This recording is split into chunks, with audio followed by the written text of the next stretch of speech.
Good morning everyone. तो I hope सब बहुत अच्छे होंगे। वैसे तो मैं आपको नहीं देख पा रही हूँ, तो पहले मैं आपको थोड़ा अपना इंट्रोडक्शन दे देती हूँ।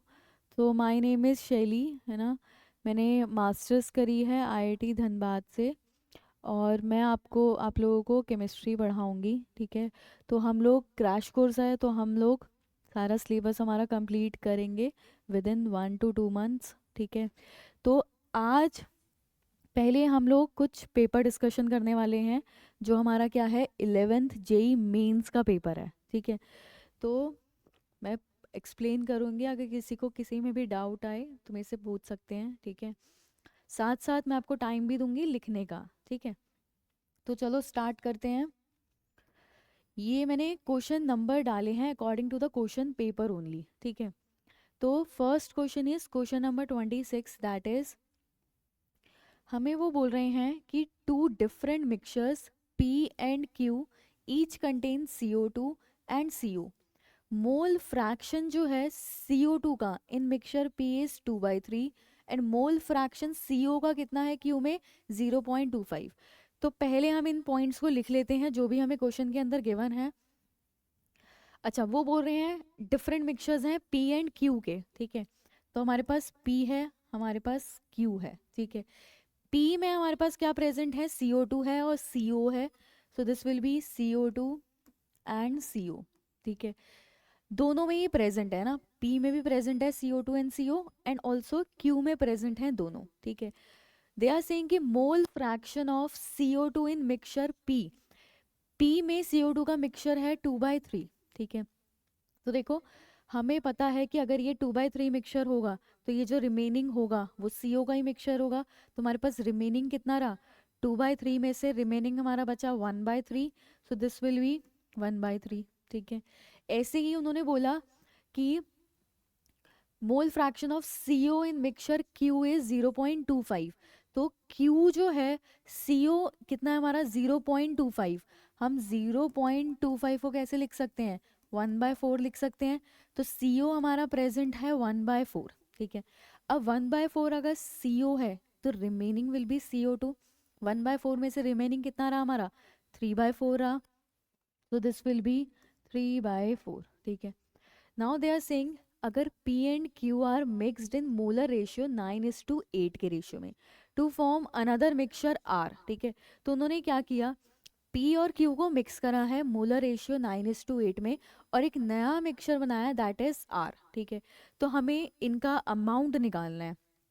तो देखो, सबसे पहले हम P के लिए लिखते हैं। हमारे पास कितना है, 9 का रेशियो है, तो 9 इंटू कितना पार्ट है हमारे पास, 2/3। और CO कितना है, 9 इंटू 1/3, ये कितना आएगा हमारा 3, और ये हो जाएगा हमारा 6। तो ये हमारे मोल्स आ गए 6, और ये आ गए 3, ठीक है। ऐसे ही हम Q के लिए निकाल सकते हैं। Q का रेशियो कितना है, 8 रेशियो है, तो 8 को मल्टीप्लाई करेंगे, 8 इंटू 3/4, और ये हो जाएगा 8 इंटू 1/4, ठीक है। अब देखो, इसको सॉल्व कर लेते हैं, ये हो जाएगा 6 एंड दिस विल बी 2, ठीक है। वो बोल रहे हैं मोल फ्रैक्शन निकालो CO का। तो CO का मोल फ्रैक्शन निकालना है, दैट मीन्स कि हमें क्या निकालना है, number of moles of CO divided by total number of moles present in the mixture. Total moles कितने हैं हमारे पास, 6, 12, 15 और 17। टोटल मोल्स हैं मिक्सचर के अंदर 17। हमें CO का क्या निकालना है, हमें मोल फ्रैक्शन निकालना है। तो मोल फ्रैक्शन ऑफ CO का फॉर्मूला क्या होगा, number of moles of CO divided by total moles. CO के मोल्स कितने हैं particularly, 3 + 2 5। So this will B 5 upon total mole 17। तो that means option number D is the correct answer, ठीक है। तो इसको नोट कर लो आप लोग।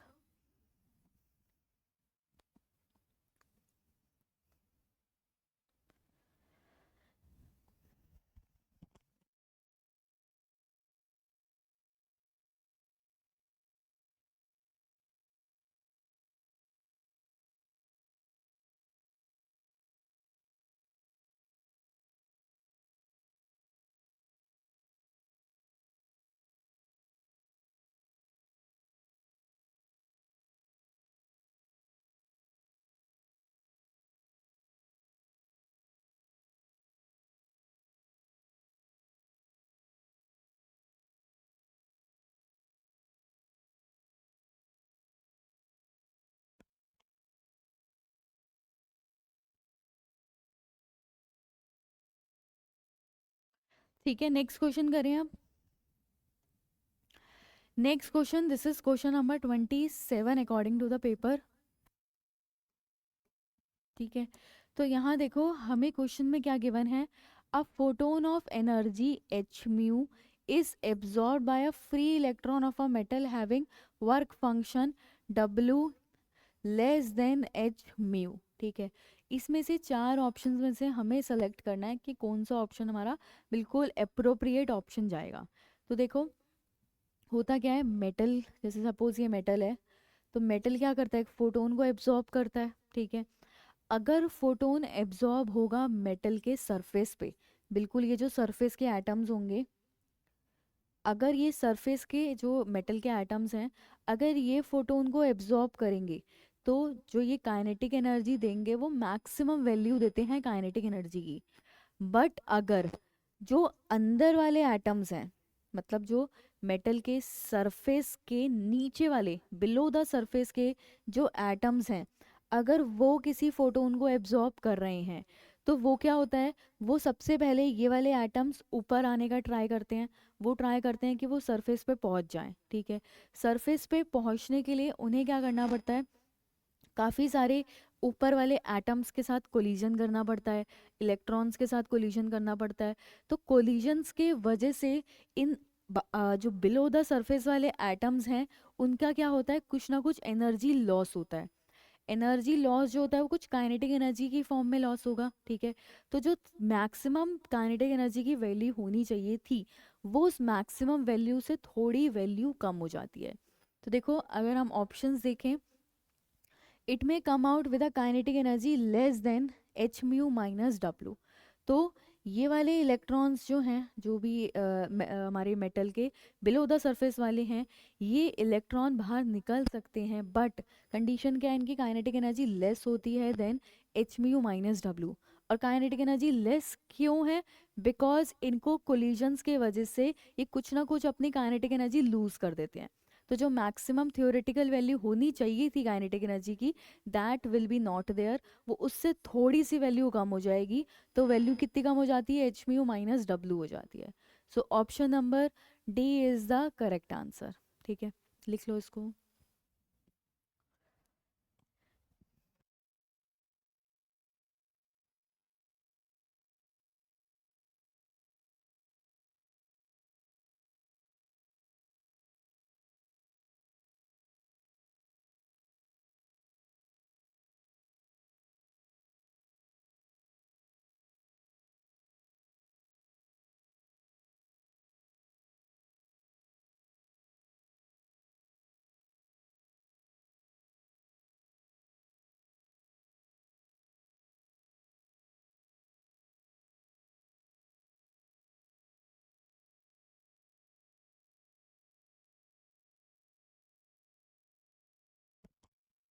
Okay, so next question is question number 28।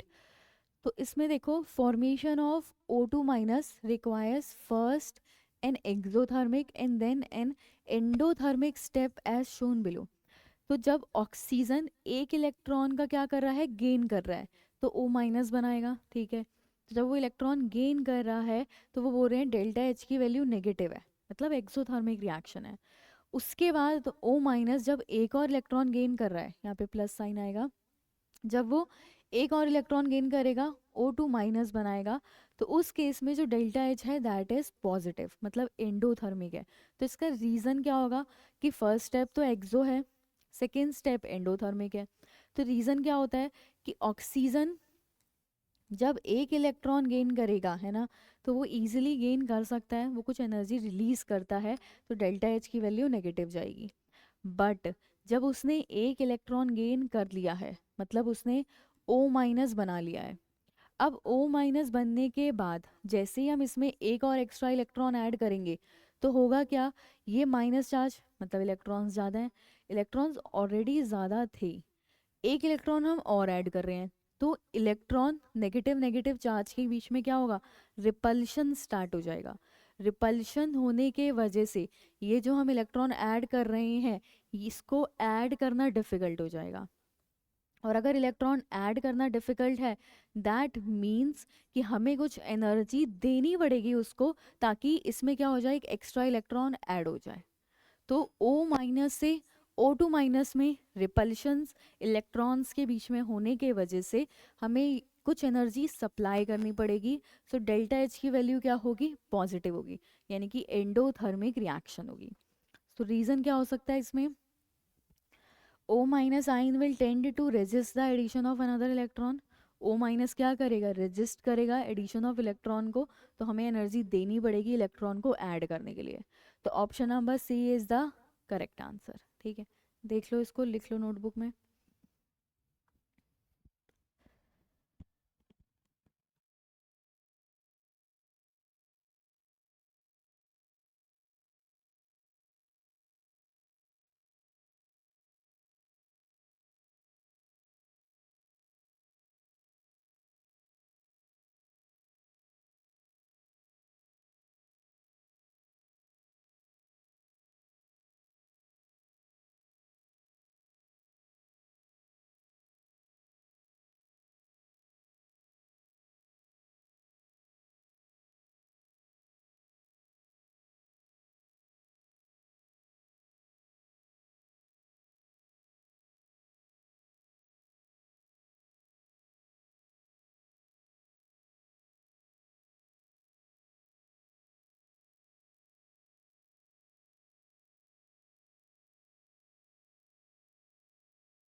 Okay, so next question is question number 29। तो देखो इसमें है, strongest bond is formed by the head on overlapping of. तो हेड ऑन हेड ओवरलैपिंग हमें करानी है, ठीक है। अच्छा, हेड ऑन हेड ओवरलैपिंग से हमारा क्या बनता है, हमारे बनते हैं सिग्मा बॉन्ड की फॉर्मेशन होती है, ठीक है। तो अगर दो ऑर्बिटल्स की हेड ऑन हेड ओवरलैपिंग हो रही है तो उससे क्या होता है, सिग्मा बॉन्ड की फॉर्मेशन होती है। अगर दो ऑर्बिटल्स पैरेलल ओवरलैपिंग करेंगे तो उससे पाई बॉन्ड बनता है, ठीक है। अब वो बोल रहे हैं कि स्ट्रॉन्गेस्ट बॉन्ड बताओ हेड ऑन हेड ओवरलैपिंग का। तो देखो, जो पी ऑर्बिटल्स होते हैं, ये हमारा पी ऑर्बिटल है, ये हमारा दूसरा पी ऑर्बिटल है, ठीक है। तो पी ऑर्बिटल्स जो होते हैं डंबल शेप के होते हैं, इनमें क्या होता है, एक डायरेक्शनल नेचर होता है ना। अगर सपोज यहाँ प्लस है, यहाँ माइनस है, यहाँ माइनस है, यहाँ प्लस है, तो डायरेक्शनल नेचर होता है पी ब्लॉक का, पी ऑर्बिटल का। बट अगर हम बात करें एस ऑर्बिटल की, तो इसका कोई भी डायरेक्शनल नेचर नहीं होता है, क्योंकि दो पी ऑर्बिटल्स जब कंबाइन करेंगे, हेड ऑन हेड ओवरलैपिंग करेंगे, तो उनका जो बॉन्ड बनता है वो थोड़ा स्ट्रॉन्ग बनता है।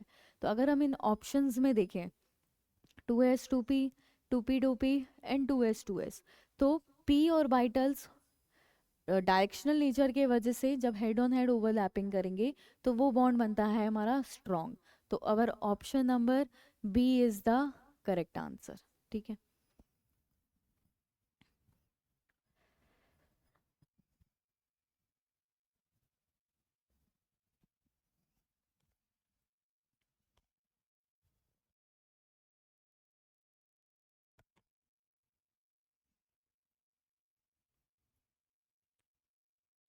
क्लियर हो रहा है ये स्टूडेंट्स को? जिनकी वीडियो ऑन है उनको क्लियर हो रहा है?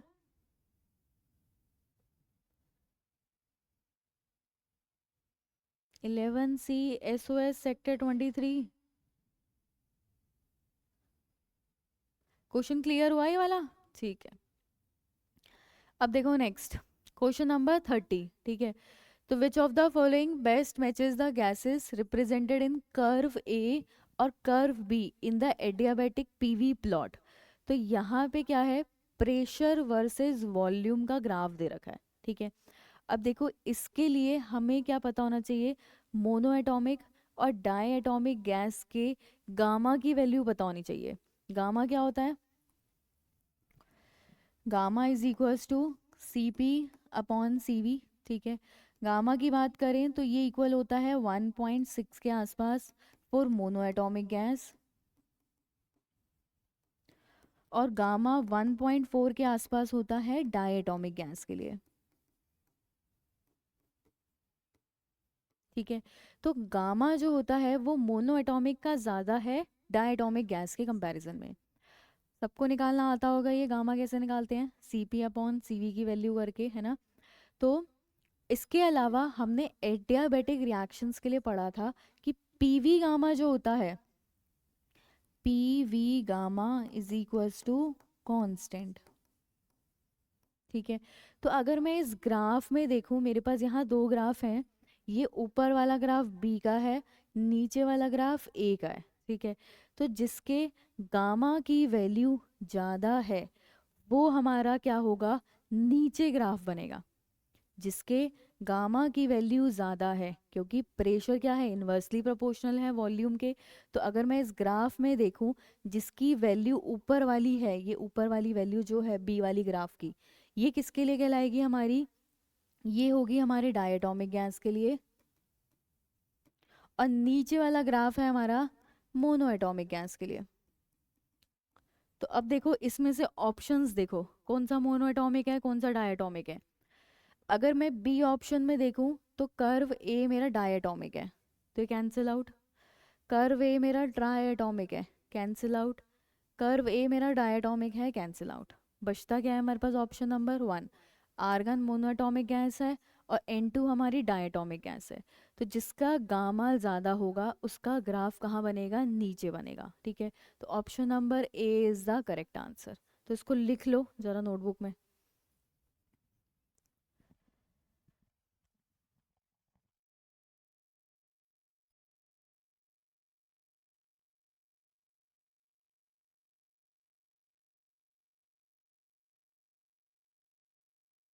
क्या हो गया बेटा, लिख लिया? बाकी लोगों को भी लिखने दो।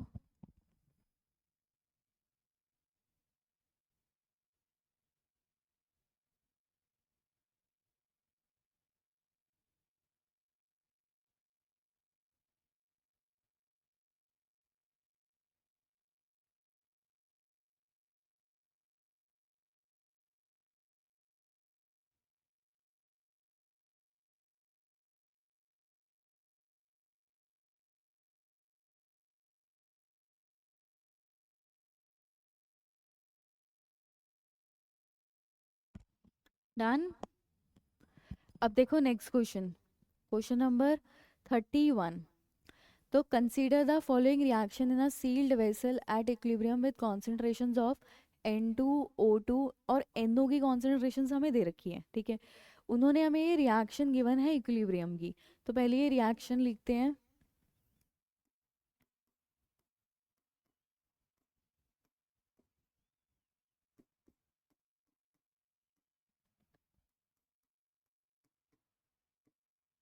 तो ये हमारी इक्विलिब्रियम की रिएक्शन गिवन है। ठीक है। उन्होंने हमें बोला है इक्विलिब्रियम पे कॉन्सेंट्रेशंस कितनी है, N2 की ये है, O2 की ये है और NO की ये है। तो हम इक्विलिब्रियम की जो कॉन्सेंट्रेशंस होती हैं उसके थ्रू क्या निकाल सकते हैं, के इक्विलिब्रियम निकाल सकते हैं। सबको के इक्विलिब्रियम का फॉर्मूला पता है। इक्विलिब्रियम कांस्टेंट क्या होता है, प्रोडक्ट की कॉन्सेंट्रेशन डिवाइडेड बाय रिएक्टेंट की कॉन्सेंट्रेशन। तो अगर मैं इसमें के इक्विलिब्रियम निकालूं तो कितना आएगा हमारा, N2 की कॉन्सेंट्रेशन इनटू O2 की कॉन्सेंट्रेशन डिवाइडेड बाय NO की कॉन्सेंट्रेशन का स्क्वायर। ठीक है।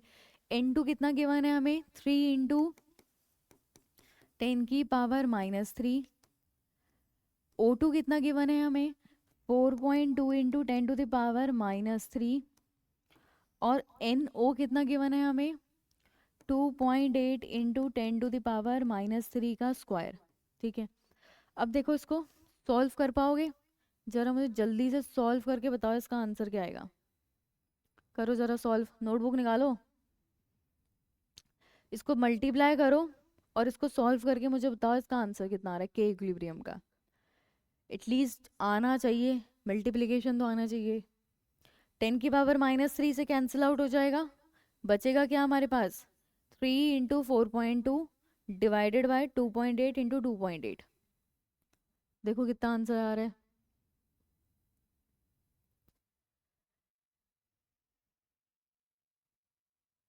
आया किसी का आंसर,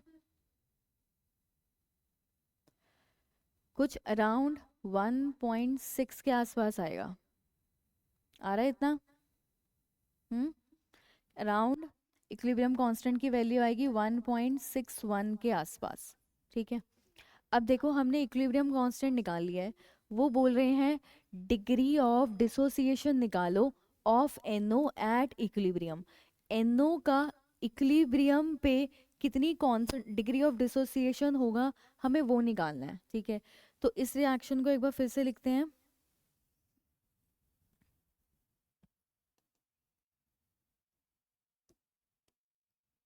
हमारे पास है 2NO इक्विलिब्रियम में N2 प्लस O2 के साथ। ठीक है,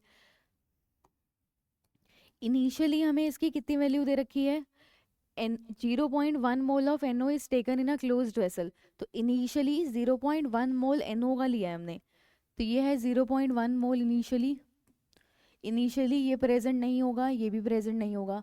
कुछ टाइम बाद, टी टाइम के बाद हम मान लेते हैं इसमें से कुछ 2x अमाउंट चला गया, तो यहाँ पे x अमाउंट बनेगा और x अमाउंट बनेगा। ठीक है, जो भी स्टोकियोमेट्री नंबर होता है उसको मल्टीप्लाई कर देते हैं। तो मैंने बोला 0.1 में से कुछ x अमाउंट डिसोशिएट हो गया है, तो यहाँ पे हो जाएगा -2x। जितना अमाउंट डिसोशिएट होता है उतना ही अमाउंट प्रोडक्ट्स का बनता है। तो अगर यहाँ x अमाउंट डिसोशिएट हुआ तो यहाँ पे x अमाउंट बनेगा, यहाँ पे भी x अमाउंट बनेगा। ठीक है, अब देखो इक्विलिब्रियम पे अगर बात करें तो ये कितना रिमेनिंग हुआ? 0.1 में से 2x जा चुका है, ये कितना बनेगा? x अमाउंट बनेगा, ये भी बनेगा x अमाउंट। अब के इक्विलिब्रियम निकाल लेते हैं, तो this will be equal to X square upon 0.1 minus 2x। के इक्विलिब्रियम की वैल्यू हमारी कितनी आई थी? 1.61 इक्वल हो जाएगा x square upon 0.1 minus 2x। ठीक है, तो इसको सॉल्व करते हैं। रुको मैं सॉल्व करती हूँ इसको, कितनी वैल्यू आएगी हमारी?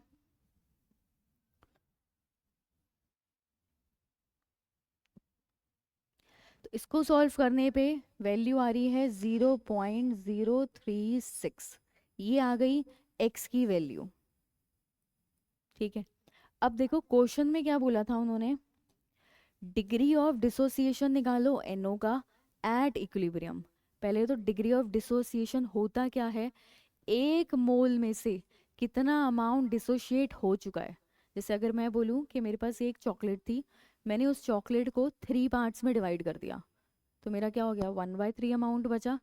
तो एक अमाउंट में से, एक मोल में से जितना अमाउंट डिसोशिएट होता है उसको बोलते हैं डिग्री ऑफ डिसोसिएशन।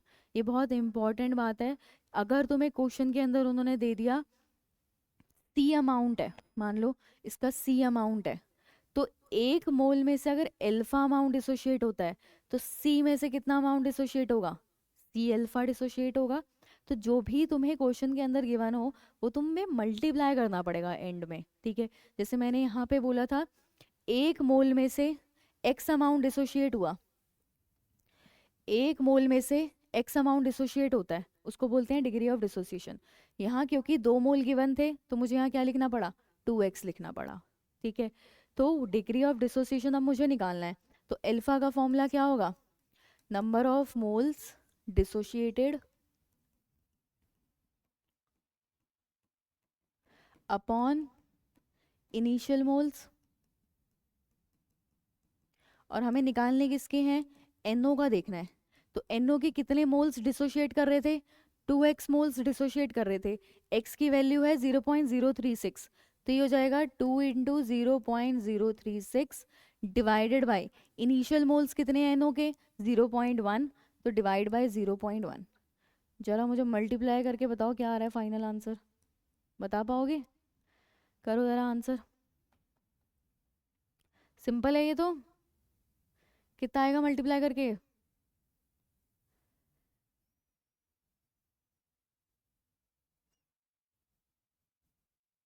हम्म, किसी का भी नहीं आ रहा क्या मल्टीप्लिकेशन आंसर?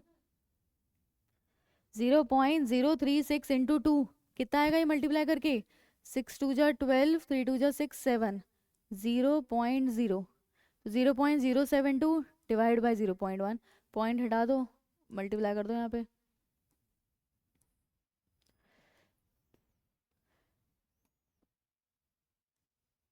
तो यानी कि कौन सा आंसर मैच करेगा हमारा? तो ये हमारा 7.2 के आसपास आ रहा है, मतलब नियरली 7.1 वाला आंसर होगा, यानी कि 0.717 हमारा आंसर है। ठीक है, लिख लो इसको।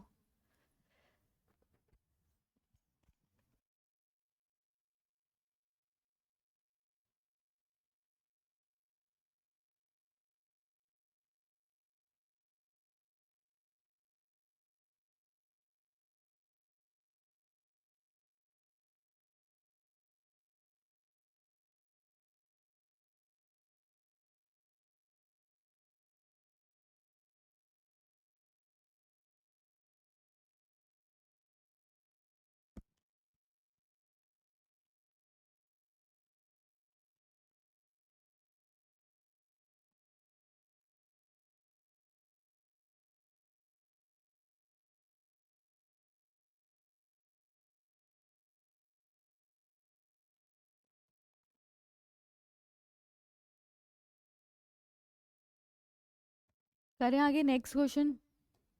नेक्स्ट क्वेश्चन है question number 32। Mole fraction of the solute in a 1 molar aqua solution. तो मोलल का मतलब क्या होता है? मोलैलिटी।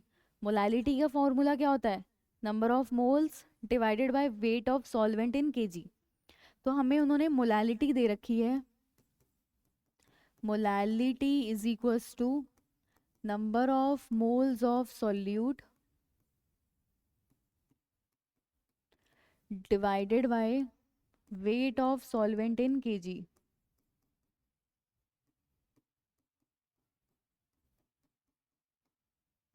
अच्छा, अगर मोलैलिटी 1 है तो this will be equal to number of moles, यानी कि हमारे 1 हो चुके हैं। ठीक है, और वेट ऑफ सॉल्वेंट कितना हो चुका है? 1 kg हो चुका है। तो इसको यहाँ से लिख लेते हैं, नंबर ऑफ मोल्स सॉल्यूट के, दिस इज इक्वल टू 1, और वेट जो है सॉल्वेंट का वो कितना हो चुका है? 1 kg हो चुका है। 1 kg का मतलब 1000 ग्राम।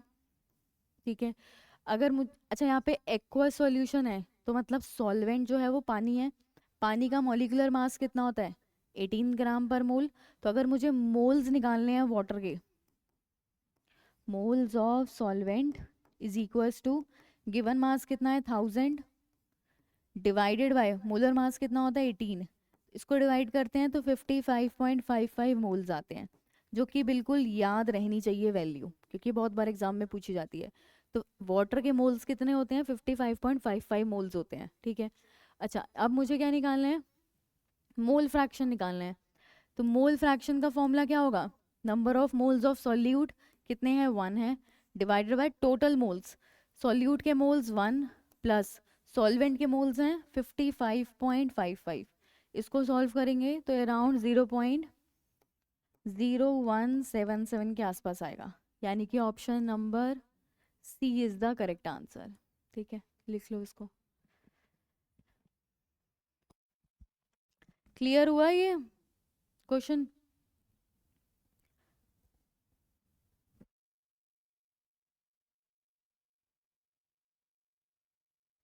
यस मैम, क्लियर है।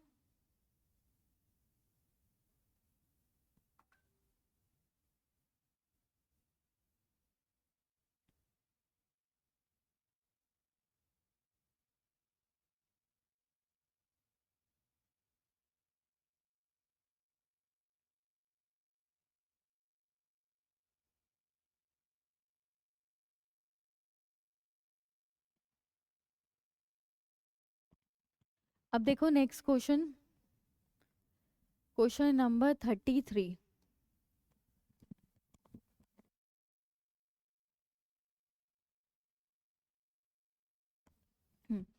तो क्वेश्चन नंबर 33 में 3 ऑप्शंस हमें गिवन है। वो बोल रहे हैं करेक्ट स्टेटमेंट कौन सा होगा? Only A and B, only A and C, या फिर ए बी सी तीनों ही। तो पहला हमारा क्या है? Magnetic quantum number gives information about spatial orientation of orbitals. Spatial orientation का मतलब होता है स्पेस में, मतलब जो 3D ओरिएंटेशन होता है ऑर्बिटल्स का, वो हमें कौन बताता है? मैग्नेटिक क्वांटम नंबर ही बताता है। ठीक है, सबको वैल्यूज़ पता होंगी मैग्नेटिक क्वांटम नंबर की, कैसे निकालते हैं? -L से +L तक सारी वैल्यूज़ होती है मैग्नेटिक क्वांटम नंबर की। ठीक है, तो ये हमें इंफॉर्मेशन देता है, this statement is correct. Next है, energy of an orbital depends on principal quantum number for uni electronic species. तो जो n होता है प्रिंसिपल क्वांटम नंबर, ये हमारा एनर्जी ऑफ ऑर्बिटल डिसाइड करता है। तो ये भी हमारी स्टेटमेंट करेक्ट है। Spin quantum number is obtain from Schrodinger wave equation. Schrodinger wave equation से हमें सिर्फ और सिर्फ कौन से क्वांटम नंबर मिले हैं? मैग्नेटिक वाला, प्रिंसिपल वाला और एजीमुथल क्वांटम नंबर। जो हमारा चौथा है स्पिन क्वांटम नंबर, वो हमें श्रोडिंगर वेव इक्वेशन से नहीं मिलता है। तो यानी कि ऑप्शन नंबर सी हमारा रॉन्ग है। तो कौन सा आंसर हो जाएगा? ऑप्शन बी, यानी कि only A and B statements are correct. ठीक है,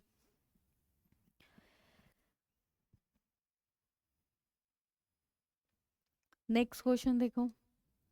क्वेश्चन नंबर 34 हमारे पास है, bond distance in H F is इतना। बॉन्ड डिस्टेंस हमें दो एटम्स के बीच का दे रखा है। Dipole moment of H F is इतना, ये हमें mu observe dipole moment given है। क्वेश्चन ये बोल रहे हैं, अच्छा ये cm का मतलब है कूलम मीटर। ठीक है, the percentage ionic character in H F will be. तो परसेंटेज आयनिक करेक्टर का फॉर्मूला क्या होता है? Observe dipole moment divided by जो तुम थियोरेटिकल डाइपोल मोमेंट निकाल रहे हो इनटू 100। ठीक है, तो देखो सबसे पहले तो तुम्हें अपना थियोरेटिकल डाइपोल मोमेंट निकालना पड़ेगा। फॉर्मूला क्या होता है डाइपोल मोमेंट का? ये डाइपोल मोमेंट का सिंबल होता है this is equals to Q into D. Q का मतलब है चार्ज ऑफ इलेक्ट्रॉन। कितना होता है चार्ज? 1.6 into 10⁻⁻19 coulomb. तो 1.6 इंटू 10⁻⁻19 कूलम इंटू डिस्टेंस कितना है? 9.17 इंटू 10⁻⁻11 मीटर। अब ये आ गया मेरा थ्योरेटिकल डाइपोल मोमेंट। मुझे निकालना है percentage ionic character.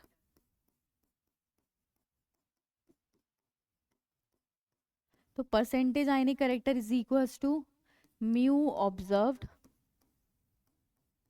Divided by mu जो तुमने कैलकुलेट करा है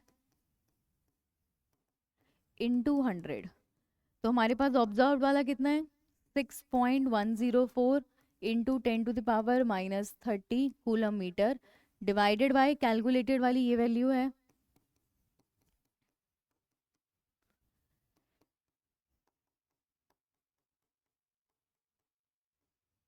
ठीक है, तो इसको सॉल्व करेंगे इंटू 100 करेंगे तो अराउंड 41 पॉइंट समथिंग आएगा। 41.4 के आसपास आएगा। 44.4% के आसपास आएगा आंसर। तो मोस्ट अप्रोप्रिएट आंसर जो हमें दिख रहा है that is option number D is the correct answer. ठीक है, लिख लो इसको।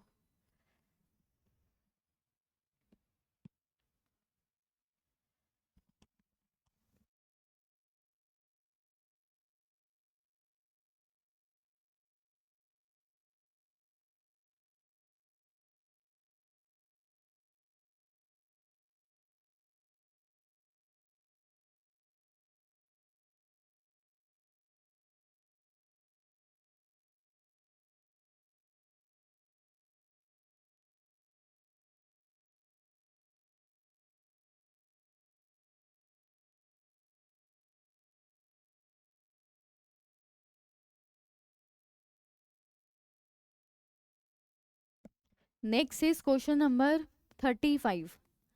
among the given pairs which of the following pairs does not have same shape। तो हमें वो पेयर देखने हैं जिसमें सेम शेप नहीं है। ठीक है, तो देखो इसके लिए पहले तो मैं एक ट्रिक बताती हूँ कि जल्दी से हम मॉलिक्यूल का स्ट्रक्चर कैसे बना सकते हैं। ठीक है, तो सपोज मेरे पास XeF4 है। ठीक है, तो अब इसका स्ट्रक्चर ट्रिक से कैसे बनाना है, ठीक है, जो तुम्हारी जेई और नीट में काम आएंगी। तो देखो इसके लिए तुम्हें पता होना चाहिए कि एक्सी में जो है उसके लिए हमें 8 डॉट बनाने हैं। जैसे अगर मैं बोलूँ पीरियड में लिख रही हूँ मैं, boron, carbon, nitrogen, oxygen, fluorine और नियन। ठीक है, तो ये ग्रुप 13, 14, 15, 16, 17, 18 ग्रुप, ठीक है। जो भी ग्रुप है, ठीक है, उसमें उतने ही डॉट लगा लो। मतलब जैसे अगर मैं बोलूँ ग्रुप 13 है तो इसके लिए 3 डॉट बना लो। ग्रुप 14 है, कोई कुछ लिख रहा है क्या? SO SE हरिनगर 2, समझ नहीं आया मुझे। तो कार्बन ये हमारा ग्रुप 14 है तो 4 डॉट बना लो। ग्रुप 15 के लिए 5 डॉट्स, 16 के लिए 6, 17 के लिए 7 और 18 वालों के लिए 8 डॉट्स बना लो, ठीक है। तो नियन के नीचे हमारा जिनॉन आता है, ठीक है, helium neon argon krypton xenon. तो जिनॉन के लिए हमें कितने डॉट्स बनानी है? 8 डॉट्स बनानी है। जिनॉन 1 2 3 4 5 6 7 8, ठीक है। अब इन 8 डॉट्स में से 4 तो चली गई हैं फ्लोरीन के पास। फ्लोरीन हमेशा सिंगल बॉन्ड बनाता है, ठीक है। तो 4 डॉट्स चली गई फ्लोरीन के पास, 1 2 3 एंड 4। अब रह कितनी गई डॉट्स? 2 डॉट, 2 डॉट, मतलब टोटल 4 हैं। 4 को बना दो पेयर की फॉर्म में। तो अब टोटल जो डॉट्स रह गई हैं उसको बोलते हैं नॉन बॉन्डिंग इलेक्ट्रॉन्स, यानी कि लोन पेयर। तो यहाँ पे लोन पेयर कितने हैं? 2 लोन पेयर हैं और 4 क्या हैं? बॉन्ड पेयर हैं। तो टोटल अगर मैं स्टेरिक नंबर की बात करूं तो टोटल स्टेरिक नंबर कितना हो जाएगा यहाँ पे? Total steric number will be 4 bonding, 2 हमारे लोन पेयर, तो टोटल हो गया 6, ठीक है। टोटल स्टेरिक नंबर 6 के लिए अगर मैं देखूं तो ज्योमेट्री क्या होती है? ऑक्टाहेड्रल होती है, ठीक है। ऑक्टाहेड्रल में भी ये तो ज्योमेट्री हो गई। शेप कैसे निकालेंगे?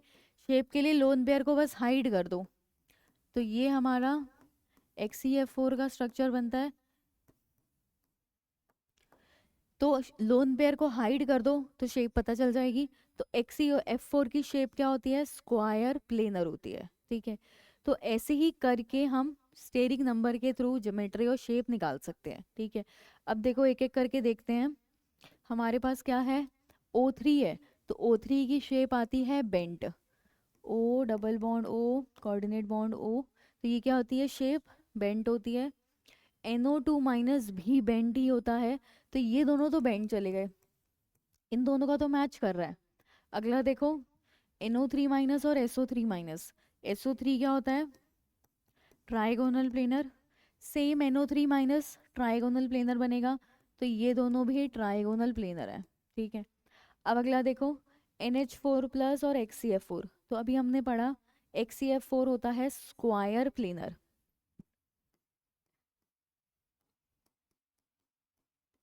ठीक है।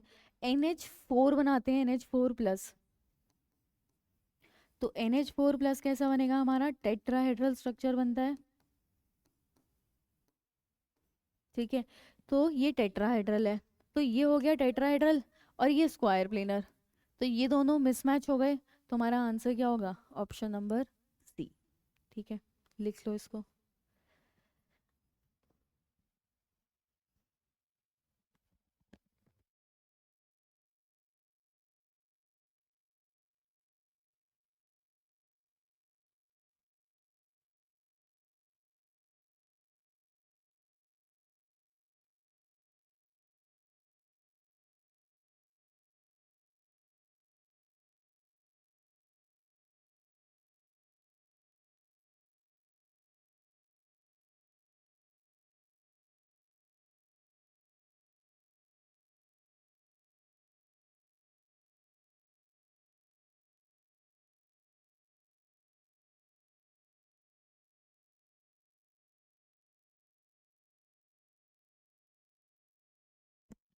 Okay, so next question is question number 36, ठीक है।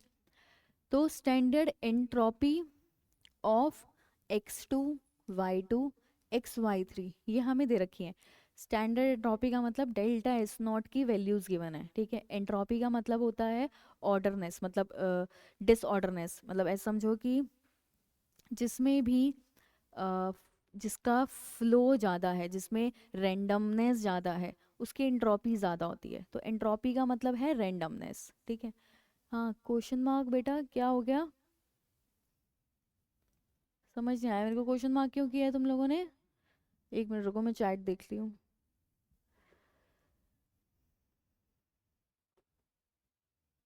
चैट में तो कुछ आ ही नहीं रहा है।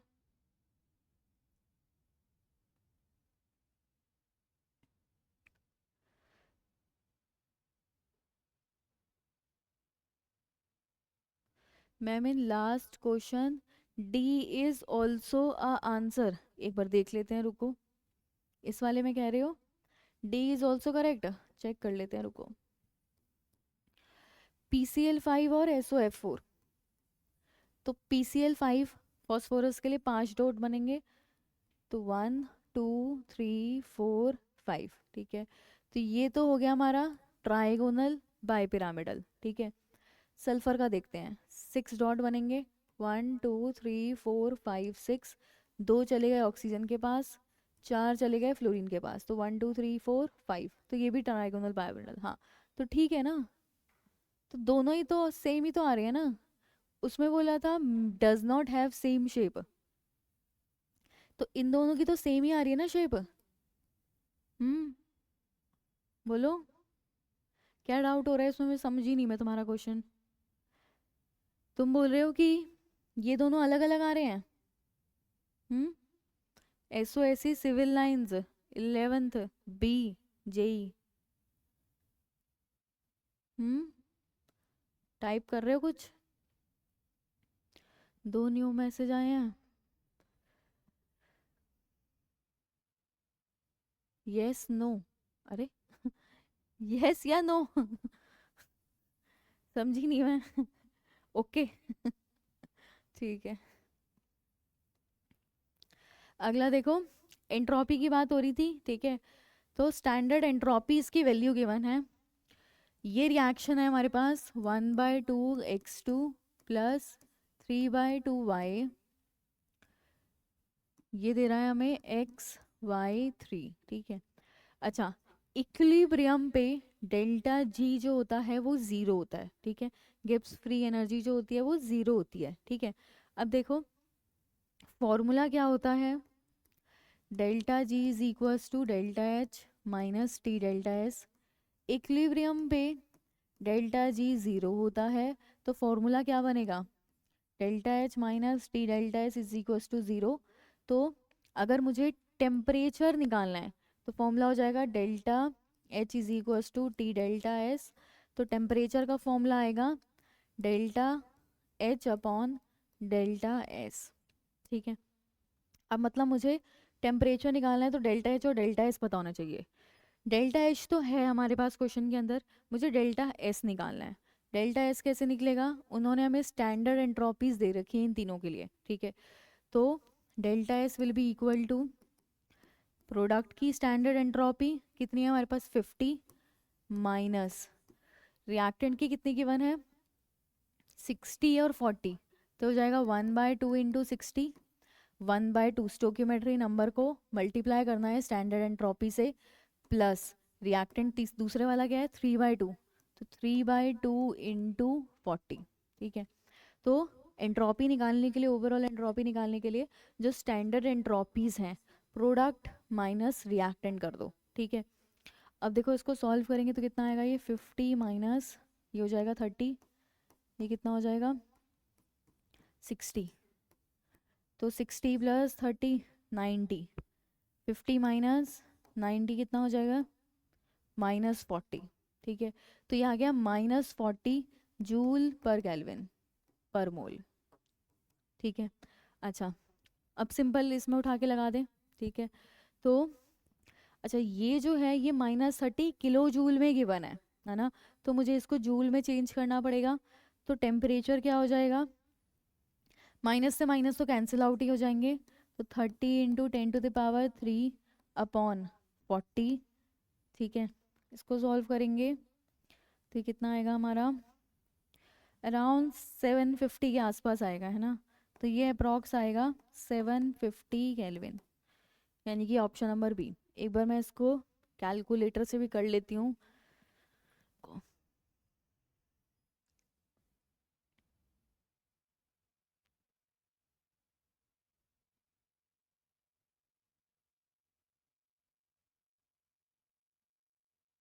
ठीक है, तो हमारा आंसर आ रहा है 750 केल्विन। ठीक है, देख लो एक बार इसको।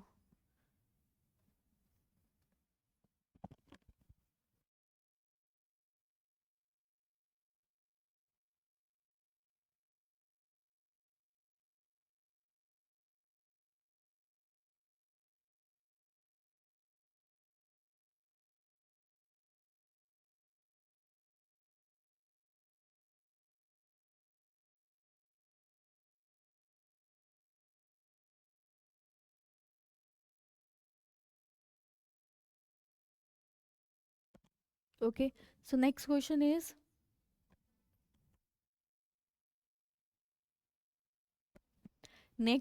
Question number 37। तो हमारे पास क्या गिवन है, इक्विलिब्रियम रिएक्शन गिवन है, is attained at 25 degree Celsius in a closed ring container and helium gas is introduced, which of the following statement is correct. तो देखो, क्लोज्ड रिजिड कंटेनर, ये जो लाइन लिखी है ना, ये कहना चाह रहे हैं कि तुम्हारी वॉल्यूम जो है वो कांस्टेंट है। इनडायरेक्टली उन्होंने क्या बोल दिया, क्लोज्ड रिजिड कंटेनर का मतलब है कि तुम उसकी वॉल्यूम चेंज नहीं कर सकते, तो वॉल्यूम कांस्टेंट है। ठीक है, अब उन्होंने बोला हमने हीलियम गैस को इंट्रोड्यूस करा है, तो जब भी इनर्ट गैस कांस्टेंट वॉल्यूम पे इंट्रोड्यूस होती है तो वॉल्यूम तो चेंज करेगी नहीं। अगर वॉल्यूम चेंज नहीं कर रही है तो कॉन्सेंट्रेशन भी चेंज नहीं करती है। तो आंसर क्या होगा, concentrations will not change. Concentration तभी चेंज होंगी जब वॉल्यूम कांस्टेंट नहीं है। अगर तुम हीलियम गैस या किसी भी इनर्ट गैस को इंट्रोड्यूस कराओगे एट कांस्टेंट प्रेशर सपोज, है ना, तो वॉल्यूम तो कांस्टेंट नहीं है, तो तुम जैसे ही इनर्ट गैस डालोगे तो तुम वॉल्यूम को बढ़ा रहे हो, तो उसके अकॉर्डिंग कॉन्सेंट्रेशंस चेंज करेंगी। बट अगर वॉल्यूम कांस्टेंट है तो कॉन्सेंट्रेशंस चेंज नहीं करती हैं after the addition of inert gas. ठीक है, अब नेक्स्ट देखो, नेक्स्ट है question number 38। The flask of same volume are filled with SO2, CH4 and O2। SO2, CH4 and O2। ठीक है, वो बोल रहे हैं सेम टेम्परेचर और प्रेशर पे weight of the flask containing, इसका वेट है W1, इसका है W2, इसका है W3। ठीक है, रेशियो निकालना है ना, हमें रेशियो निकालना है इनके वेट्स का। तो ये गिवन मास है, ठीक है, इसको डिवाइड कर दो इसके मॉलिक्यूलर मास से, तो ये कितना हो जाएगा, सल्फर का मास 32, इसका मास 32, तो ये मिलके हो गया 64, डिवाइडेड बाय इसका मास 12, इसका मास 4, तो टोटल हो गया 16। इसके लिए अगर हम बात करें O2 का तो यानी कि 32। ठीक है, अब मुझे सिंपलेस्ट रेशियो निकालना है, तो ये कितना हो जाएगा हमारा, 16 से मल्टीप्लाई कर देंगे इन तीनों को, इसको मल्टीप्लाई करो 16 से, इसको मल्टीप्लाई करो 16 से, और इसको मल्टीप्लाई करो 16 से, तो कितना बचेगा हमारा, ये आ जाएगा 4, ये बचेगा 1, और ये बचेगा 2। तो ये आ गया हमारा रेशियो किसका, वेट ऑफ SO2, CH4 और O2। तो यानी कि option number C is the correct answer. ठीक है, देख लो।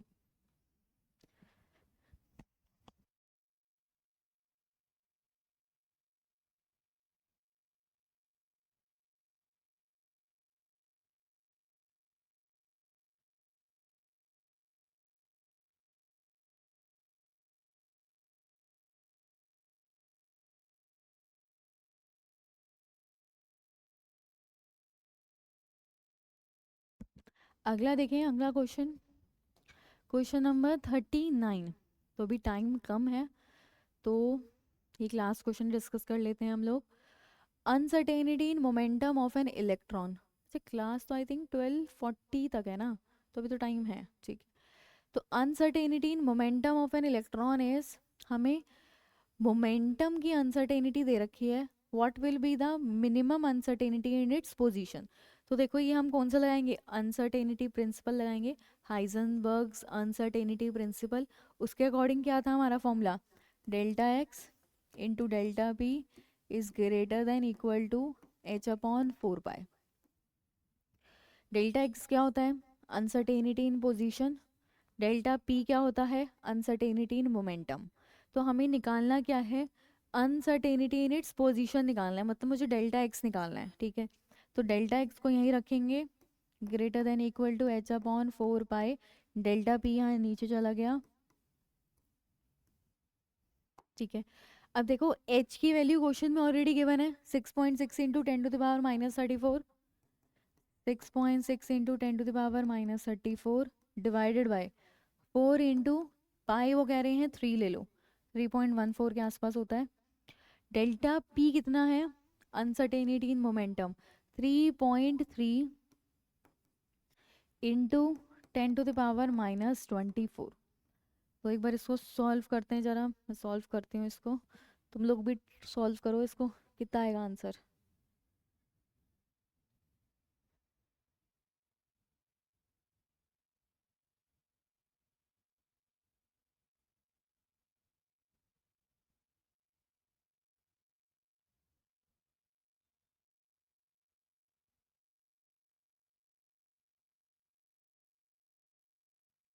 तो ये हमारा आंसर आ रहा है अराउंड 1.6 इंटू 10⁻⁻9, और आंसर फाइनल हमारा जाएगा, ये हमारा जाता है जूल सेकंड में है, ये हमारा केजी मीटर पर सेकंड जाएगा ना। तो ये जो फाइनल आंसर आ रहा है वो मैंने सेंटीमीटर में लिखा है, ठीक है। मतलब आंसर तुम्हारा यहाँ से जो निकल के आएगा वो तुम्हारा मीटर में आएगा, जो तुम आंसर निकालोगे, क्योंकि यहाँ मीटर है, केजी मीटर पर सेकंड है, तो जो आंसर निकालोगे वो तुम्हारा मीटर में आएगा। पर क्योंकि ऑप्शंस में सेंटीमीटर है तो मैंने सेंटीमीटर में चेंज कर दिया है, तो मेरा ये फाइनल आंसर आ रहा है सेंटीमीटर में, यानी कि option number B is the correct answer, ठीक है। लिख लो इसको।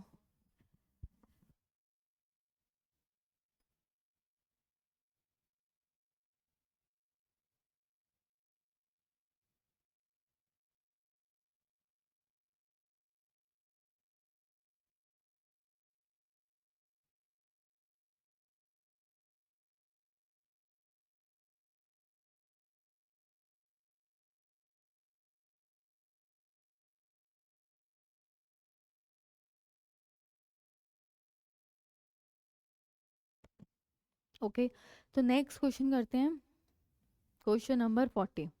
तो देखो बहुत ही सिंपल सा क्वेश्चन है, विच of the following pairs show the strongest diagonal relationship and exhibit maximum similarity in physical chemical properties.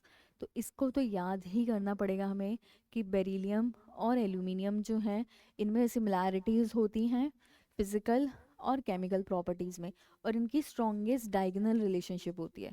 तो ये याद करने वाला टॉपिक है, ठीक है। तो इसका आंसर है बेरिलियम एंड एल्यूमिनियम, ठीक है। नेक्स्ट क्वेश्चन पे मूव करते हैं, क्वेश्चन नंबर 41।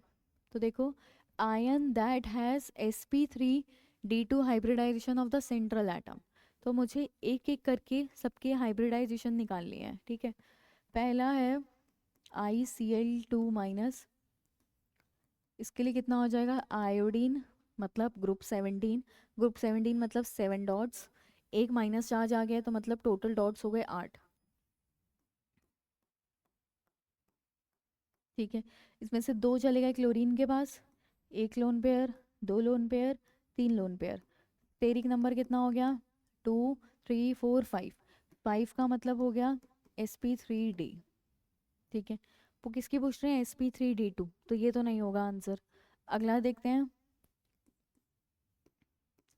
IF6 माइनस, ठीक है। वही आयोडीन सेम 7 थे, एक माइनस चार्ज मतलब एक इलेक्ट्रॉन ऐड हो गया है, तो टोटल डॉट्स हो गए 8, 1 2 3 4 5 6 7 8, 6 चले गए हैं फ्लोरीन के पास, एक डॉट रह गया, मतलब एक लोन पेयर रह गया, तो स्टेरिक नंबर विल बी 6 7। तो ये हो जाएगा sp3d3, ये भी मैच नहीं कर रहा। Br(F2 माइनस), तो ब्रोमीन 7 डॉट, एक एक्स्ट्रा ऐड हो गया तो 8 हो गए, 1 2 3 4 5 6 7 8। फ्लोरीन दो हमारे जा चुके हैं, एक लोन पेयर, दो लोन पेयर, तीन lone pair. Total steric number कितना हो गया? 1 2 3 4 5। तो 5 का मतलब sp3d, ये भी नहीं है, तो बचता तो फोर्थ ही है आंसर। एक बार चेक कर लेते हैं ICl4 माइनस। तो देखो आयोडीन 7 डॉट, एक ऐड हुआ है 8, 1 2 3 4 5 6 7 8, चार चले गए हैं क्लोरीन के पास, एक लोन पेयर, दो लोन पेयर, कितना हो गया टोटल? 4 5 6। 6 का मतलब हो गया sp3d2। तो यही पूछ रहे थे, यानी कि option number D is the correct answer. ठीक है, लिख लो इसको, सारे स्ट्रक्चर्स बना लो।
लिख लिया? करें आगे? Next question, question number 42। अगर किसी को लगे कि कोई क्वेश्चन लिखना है या कोई क्वेश्चन दोबारा देखना है तो मुझे चैट में लिख के दे सकते हो, ठीक है? तो देखो नेक्स्ट क्वेश्चन है क्वेश्चन नंबर 42।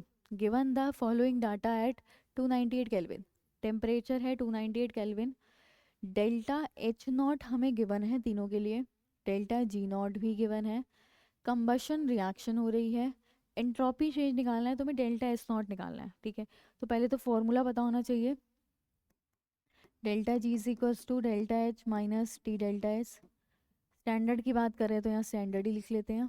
ठीक है, मुझे निकालना है डेल्टा एस नॉट स्टैंडर्ड। तो देखो फॉर्मूला हो जाएगा delta S not is equals to delta G not minus delta H not. ठीक है, यहाँ माइनस है तो रिवर्स कर देते हैं इसको, इसको इधर भेज देते हैं। T delta S not is equals to delta H not minus delta G not. ठीक है, डेल्टा एस नॉट क्या आएगा यहाँ से? Delta H not minus delta G not upon temperature. ठीक है, इतना आना चाहिए फॉर्मूले के थ्रू। अब देखो हमें क्वेश्चन के अंदर डेल्टा एच नॉट तीनों की वैल्यूज़ गिवन है, डेल्टा जी नॉट तीनों की वैल्यूज़ गिवन है। तो जैसे अभी हमने पीछे डेल्टा एस नॉट निकाला था, स्टैंडर्ड एंट्रोपी से हमने डेल्टा एस निकाला था, वैसे ही हम डेल्टा एच नॉट की वैल्यू से हम इस रिएक्शन के लिए डेल्टा एच नॉट और डेल्टा जी नॉट निकाल सकते हैं। तो पहले निकालते हैं डेल्टा एच नॉट, किसके इक्वल होगा? Product minus reactant. तो प्रोडक्ट है CO2 और H2O। CO2 की वैल्यू कितनी है हमारे पास? -393.5, -393.5 प्लस 2 इंटू H2O की वैल्यू कितनी है? -241.8। ठीक है, ये हो गए प्रोडक्ट्स, माइनस रिएक्टेंट कितना है हमारे पास? ऑक्सीजन के लिए हम नहीं लेंगे, हमारे पास बचता है CH4। CH4 का कितना गिवन है? -74.9, तो हो जाएगा -74.9। ठीक है, तो इसको एक बार सॉल्व कर लेते हैं ज़रा, कितना आएगा ये हमारा सॉल्व करके आंसर। तो ये आ रहा है कुछ -802। ठीक है, आंसर किस में आएगा? किलो जूल पर मोल में आएगा, क्योंकि सारी वैल्यूज़ किलो जूल पर मोल में ही थी। ठीक है, अगला देखो डेल्टा जी नॉट निकालते हैं। This will be equal to, तो CO2 का डेल्टा जी नॉट कितना है? -394.4 प्लस 2 इंटू H2O कितना है, -228.6 माइनस कितनी वैल्यू है 50.8, -50.8। तो इसको सॉल्व कर लेते हैं। इसको सॉल्व करके आ रहा है -800 किलो जूल पर मोल। ठीक है, अब सिंपल डेल्टा एच आ चुका है, डेल्टा जी आ चुका है, टेम्परेचर तुम्हें पता है 298 केल्विन, तो इस इक्वेशन में लगा देंगे। कितना हो जाएगा ये, -802 माइनस -800 डिवाइडेड बाय 298 केल्विन। तो इसको सॉल्व करते हैं, ये आंसर आएगा हमारा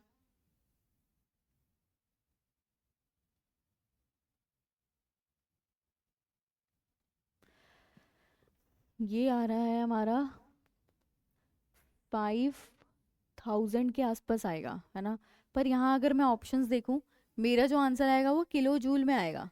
यहाँ ऑप्शंस में जूल में आंसर आ रहे हैं, ठीक है। तो डिवाइड कर देते हैं, सॉरी मल्टीप्लाई कर देते हैं 1000 से, तो ये आएगा अराउंड 5 के आसपास। तो 5 जूल के आसपास ये आंसर आएगा हमारा, 5 जूल। ठीक है, जूल पर मोल केल्विन, जूल पर मोल ऊपर की इक्वेशन से, और टेम्परेचर केल्विन में था, तो जूल पर मोल केल्विन, यानी कि option number B is the correct answer. ठीक है, अच्छा माइनस में आ रहा है ये आंसर, है ना, माइनस में आएगा, -802 ज़्यादा था, तो ये माइनस में आंसर आएगा फाइनल। ठीक है, देख लो एक बार इसको।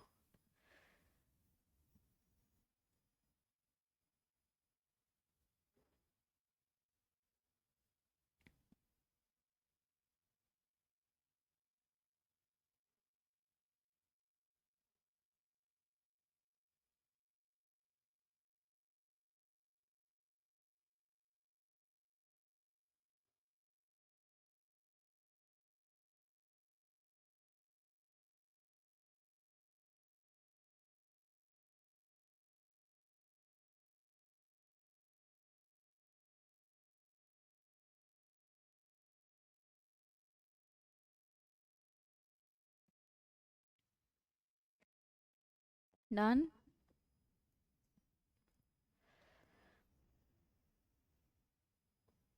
दोबारा से मैं एक बार रिपीट कर देती हूँ। डेल्टा एस नॉट निकालना है, तो डेल्टा एस नॉट के लिए हमें ये फॉर्मूला पता होना चाहिए, delta H not minus delta G not upon temperature. ठीक है, डेल्टा एच नॉट कैसे निकालेंगे, प्रोडक्ट की वैल्यू माइनस रिएक्टेंट की value. Same delta G not कैसे निकालेंगे, प्रोडक्ट की delta G not minus reactant का डेल्टा जी नॉट। तो ये दोनों करके हमने ये वैल्यूज़ निकाल ली। हमारे आंसर आ रहे हैं किलो जूल पर मोल में, क्योंकि यहाँ वैल्यूज़ किलो जूल पर मोल में गिवन थी। ठीक है, उसके बाद हमने ये वैल्यूज़ उठा के यहाँ पुट करी, टेम्परेचर हमारा यहाँ केल्विन में है। ठीक है, मेरा जो आंसर आएगा वो किलो जूल पर मोल में आना था, किलो जूल पर मोल पर केल्विन, बट क्योंकि ऑप्शंस में यहाँ जूल में थे सारे आंसर, तो मल्टीप्लाई करना पड़ेगा 1000 से। ठीक है, तो फाइनल आंसर आ रहा है -5 जूल पर मोल केल्विन। ठीक है, अगला क्वेश्चन देखते हैं। अच्छा ये थोड़ा सा लेंदी है, तो अभी टाइम कम है, तो हम एक बार इसको स्किप करते हैं, इसको नेक्स्ट क्लास में डिस्कस करेंगे। ठीक है, तो अभी जो हमारे पास टाइम है उसके अकॉर्डिंग हम ये वाला क्वेश्चन पहले डिस्कस करते हैं। ठीक है, तो देखो हमारे पास है क्वेश्चन नंबर 46। अभी जो बीच के हमने 2-3 छोड़े हैं वो हम नेक्स्ट क्लास में डिस्कस करेंगे, क्योंकि वो थोड़े लेंदी हैं, उसके लिए हमें टाइम चाहिए। ठीक है, तो देखो अगला क्वेश्चन है, from the given list number of molecules with zero dipole moment. तो पहले सबके स्ट्रक्चर बना लेते हैं। NH3 का स्ट्रक्चर, एक लोन पेयर प्रेजेंट होता है यहाँ पे। ठीक है, PCl3F2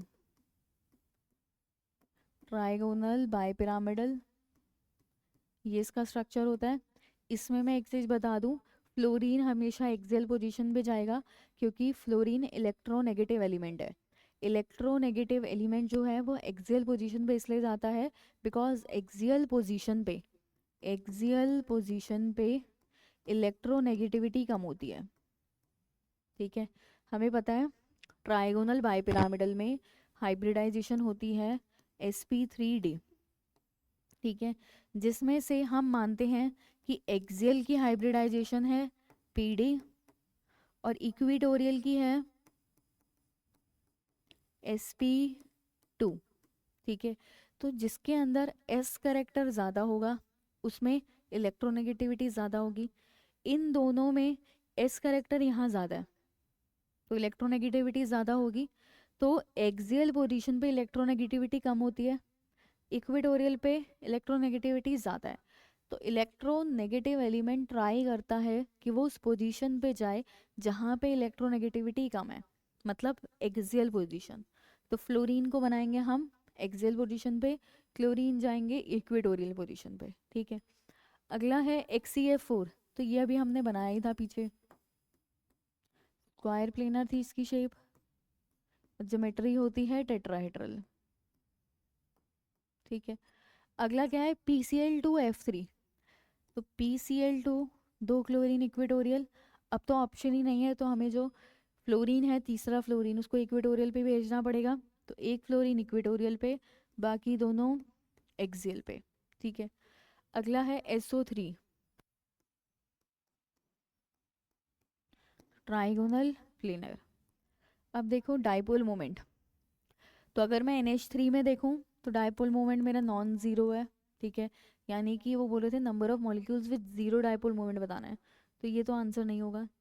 इसमें अगर मैं देखूं तो मेरा ऊपर और नीचे कैंसिल आउट, ये दोनों कैंसिल आउट हो जाएंगे, ये तीनों कैंसिल आउट होंगे और ये दोनों कैंसिल आउट होंगे, तो डाइपोल मोमेंट ज़ीरो आ जाएगा, ठीक है। इसमें भी ये कैंसिल आउट हो जाएगा तो डाइपोल मोमेंट ज़ीरो आएगा, इसका भी डाइपोल मोमेंट ज़ीरो आएगा, ठीक है। बचता है ये इसका नॉन ज़ीरो, ठीक है, इसका कैंसिल आउट नहीं हो पाएगा क्योंकि यहाँ फ्लोरीन अलग है और यहाँ दो क्लोरीन अलग है, ठीक है। तो टोटल नंबर ऑफ मॉलिक्यूल्स अगर हम देखें जिसमें डाइपोल मोमेंट ज़ीरो आ रहा है तो दैट विल बी 1 2 एंड 3, तो फाइनल आंसर इज 3, ठीक है। देख लो एक बार इसको, सारे स्ट्रक्चर्स बना लो।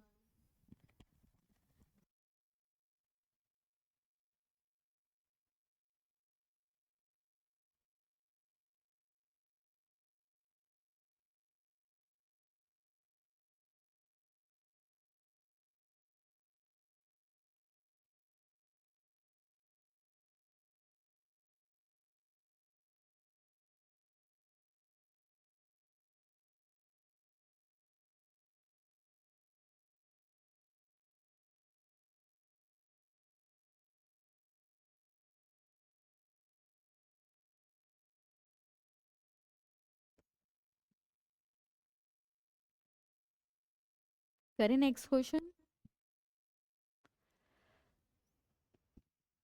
ओके। तो क्वेश्चन नंबर 40, एक सेकेंड, 40 कौन सा था, ये 46 था ना, ये है 48, एक 47 मिस हो गया है, अच्छा नंबरिंग थोड़ी वो हो गई है, 45 ये 46, ये होगा हमारा 47, ठीक है, ओके। 47 48 और 49, ठीक है। तो इसमें भी थोड़ा टाइम लगेगा, इसको हम नेक्स्ट क्लास में डिस्कस करेंगे, ये मुझे पूरा CP और CV एक्सप्लेन करना पड़ेगा। 49 ये इजी है, पहले इसको डिस्कस कर लेते हैं। तो देखो फॉर द रिएक्शंस हमें रिएक्शंस गिवन है, A से equilibrium with B equilibrium with C equilibrium with D, ठीक है। वो बोल रहे हैं KC for the reaction A equilibrium with D, तो तीनों रिएक्शंस को ऐड कर दो, B से B कैंसिल आउट, C से C कैंसिल आउट, तो A इक्विलिब्रियम में आ गया D के साथ, है ना। जब भी रिएक्शंस हमारी ऐड होती हैं तो हम इक्विलिब्रियम कांस्टेंट को क्या करते हैं, मल्टीप्लाई करते हैं, ठीक है। तो हमारा फाइनल A से D इक्विलिब्रियम के लिए, A इक्विलिब्रियम विद D के लिए हम क्या करेंगे, इक्विलिब्रियम कांस्टेंट्स को मल्टीप्लाई करेंगे, so this will B 2 into 3 into 4, यानी कि कितना हो जाएगा ये, 3 2 जा 6 6 4 जा 24, तो आंसर हमारा फाइनल कितना आ रहा है इसे D का 24, ठीक है। तो इसको लिख लो, बाकी क्वेश्चंस हम लोग नेक्स्ट क्लास में डिस्कस करेंगे बिकॉज अभी टाइम कम है, ठीक है।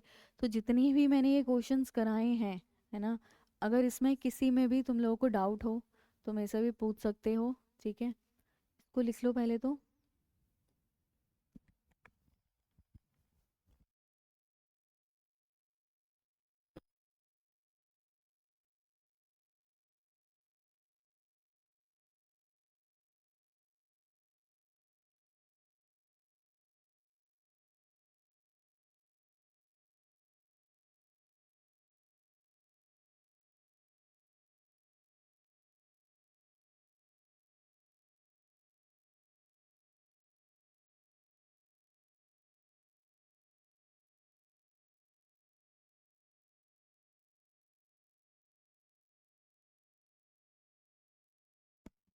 क्या हो गया, क्या बोल रहे हैं ये, क्या मैसेज कर रहा है?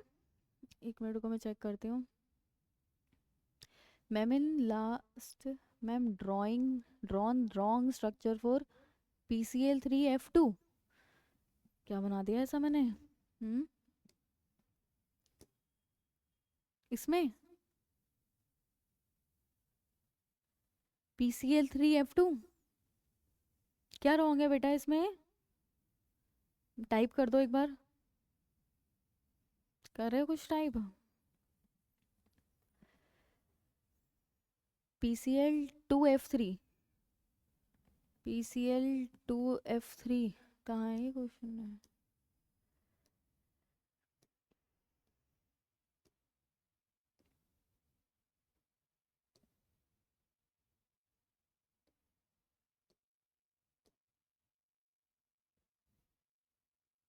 अच्छा, PCl2F3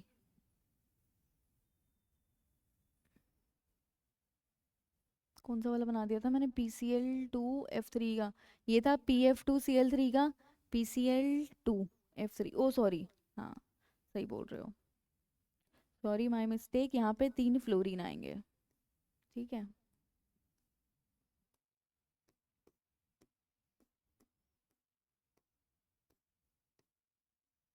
ठीक है, अभी क्लियर है? ठीक। तो बाकी क्वेश्चंस हम लोग नेक्स्ट क्लास में डिस्कस करेंगे जो हमारे रह गए हैं, ठीक है। एक बार इन सबको पढ़ कर आओ, कुछ डाउट लगे तो मेरे से नेक्स्ट क्लास में पूछ लेना, ठीक है। चलो, thank you so much, bye bye.